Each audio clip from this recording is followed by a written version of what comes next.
मुख्यमंत्री माझी लाडकी बहीण योजना योजनेसंदर्भात महत्त्वपूर्ण अपडेट आहे. त्यासाठी व्हिडिओ शेवटपर्यंत पहा. चॅनलवर नवीन आला असाल, पहिल्यांदाच व्हिडिओ पाहत असाल, चॅनल सबस्क्राईब करा. लाडकी बहीण योजनेच्या सर्व अपडेट तुम्हाला चॅनलवर पाहण्यास मिळतील. योजनेमध्ये होणारे बदल, योजनेसंदर्भात घेतले जाणारे निर्णय पाहिजे असतील तर चला सबस्क्राईब करून ठेवा चॅनल.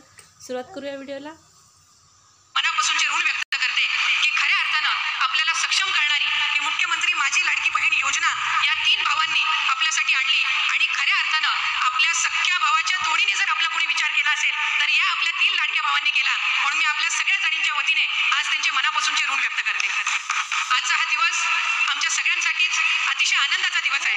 कारण 17 ऑगस्टला राज्याचे सन्माननीय मुख्यमंत्री आणि दोन्ही उपमुख्यमंत्र्यांच्या मार्गदर्शनाखाली राज्यस्तरीय वितरणाचा पहिला वचनपूर्ती सोहळा आपण आयोजित केला. आणि त्या वचनपूर्ती सोहळ्यामध्ये 1,07,00,000 पेक्षा अधिक महिलांना आपण 3,000 इतका जो लाभ आहे तो जुलै आणि ऑगस्ट महिन्याचा वितरित करण्यात आला.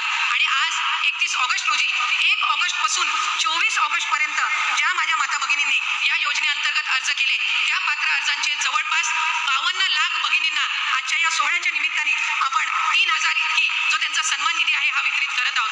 आणि खऱ्या अर्थानं 1,60,00,000 पेक्षा अधिक लाभ देणारी ही पहिली योजना देशातली ठरलेली आहे. याचा निश्चितपणाने आम्हाला सगळ्यांनाच अभिमान आहे. आज मोठ्या संख्येने इथं माझ्या माता भगिनी उपस्थित राहिल्या. खरं तर आम्ही नियोजन करत असताना साधारणपणे 40,000 सक्षम करायचे.